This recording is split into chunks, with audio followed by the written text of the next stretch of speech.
ನೋಡಿ, ಕುಟುಂಬ ರಾಜಕಾರಣದ ಬಗ್ಗೆ ನಾನು ಸ್ಪಷ್ಟವಾಗಿ ಇವತ್ತು ಹೇಳ್ತೇನೆ. ನಾನು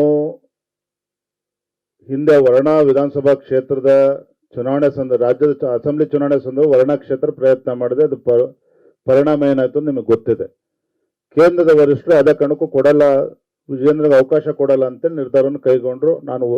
ನನ್ನ ಕರ್ತವ್ಯ ಭಾರತೀಯ ಜನತಾ ಪಾರ್ಟಿ ಒಬ್ಬ ಕಾರ್ಯಕರ್ತನಾಗಿ ನಮ್ಮ ವರಿಷ್ಠರ ಒಂದು ಆದೇಶವನ್ನ ಪರಿಪಾಲನೆ ಮಾಡ್ತಕ್ಕಂಥ ನನ್ನ ಕರ್ತವ್ಯ ಕಾರ್ಯಕರ್ತನಾಗಿ ಅದು ಮಾಡಿದ್ದೇನೆ. ಎರಡನೇದು, ಬಸವರಾಜ ಬೊಮ್ಮಾಯಿ ಅವರು ಮುಖ್ಯಮಂತ್ರಿ ಇದ್ದಾಗ ನನ್ನ ವಿಧಾನ ಪರಿಷತ್ ಸದಸ್ಯನಾಗಿ ಆಯ್ಕೆ ಮಾಡಬೇಕು ಅಂತೇಳಿ ರಾಜ್ಯದ ಕೋರ್ ಕಮಿಟಿನೂ ಕೂಡ ರೆಕಮೆಂಡ್ ಮಾಡಿತು. ಕೇಂದ್ರದ ವರಿಷ್ಠರು ಅದನ್ನ ಒಪ್ಕೊಳ್ಳಿಲ್ಲ. ನಾನೊಬ್ಬ ಭಾರತೀಯ ಜನತಾ ಪಾರ್ಟಿ ಕಾರ್ಯಕರ್ತನ ನನ್ನ ಕರ್ತವ್ಯ ಅದು. ನಮ್ಮ ವರಿಷ್ಠರು ಏನ್ ಹೇಳ್ತಾರೆ ಅದನ್ನ ಚಾಚು ತಪ್ಪದೆ ಪಾಲನೆ ಮಾಡ್ಬೇಕಾದ್ರೆ ಪ್ರತಿಯೊಬ್ಬ ಕಾರ್ಯಕರ್ತನ ಕರ್ತವ್ಯ, ನನ್ನ ಕರ್ತವ್ಯನೂ ಕೂಡ ಹೌದು. ಆ ಸಂದರ್ಭದಲ್ಲಿ ನನ್ನ ನಡವಳಿಕೆ ಹೇಗಿತ್ತು ಅಂತೇಳಿ ತಾವು ಗಮನಿಸಿದ್ದೀರಿ. ಇವತ್ತು ನಾನು ರಾಜ್ಯದ ಭಾರತೀಯ ಜನತಾ ಪಾರ್ಟಿ ಅಧ್ಯಕ್ಷನನ್ನು ಆಯ್ಕೆ ಮಾಡಿರ್ತಕ್ಕಂಥ ಪಕ್ಷದ ವರಿಷ್ಠರು.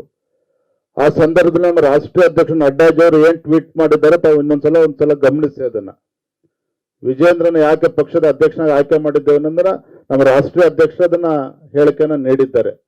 ಹಾಗಾಗಿ ಇಷ್ಟು ಮಾತ್ರ ಹೇಳ್ತೇನೆ, ನಾನು ಕೂಡ ಕೆಲವು ದಿನಗಳಿಂದ ಪತ್ರಿಕೆಗಳಲ್ಲಿ ಕೆಲವು ಹೇಳಿಕೆಗಳನ್ನು ಗಮನಿಸ್ತಾ ಇದ್ದೇನೆ. ಸಾಮಾಜಿಕ ಜಾಲತಾಣಗಳಲ್ಲಿ ಏನ್ ಚರ್ಚೆಗಳು ನಡೀತವೆ ಎಲ್ಲವನ್ನೂ ಕೂಡ ಗಮನಿಸ್ತಾ ಇದ್ದೇನೆ.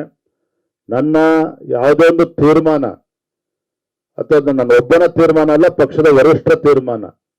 ಆ ತೀರ್ಮಾನದ ಹಿಂದೆ ಪಕ್ಷದ ಒಂದು ಬಲಗೊಳಿಸ್ತಕ್ಕಂಥ ಒಂದು ಕಾರ್ಯತಂತ್ರ ಅಡಗಿದೆ ಹೊರತು ಇದು ಯಾವುದೋ ಒಂದು ಕುಟುಂಬವನ್ನು ಬಲಪಡಿಸ್ತಕ್ಕಂಥದ್ದು, ನಮ್ದೇನೋ ಹಿಡಿತ ಮಾಡ್ತಕ್ಕಂಥ ಯಾವುದೋ ಒಂದು ಹುನ್ನಾರ ಅದರಿಂದ ಇಲ್ಲ.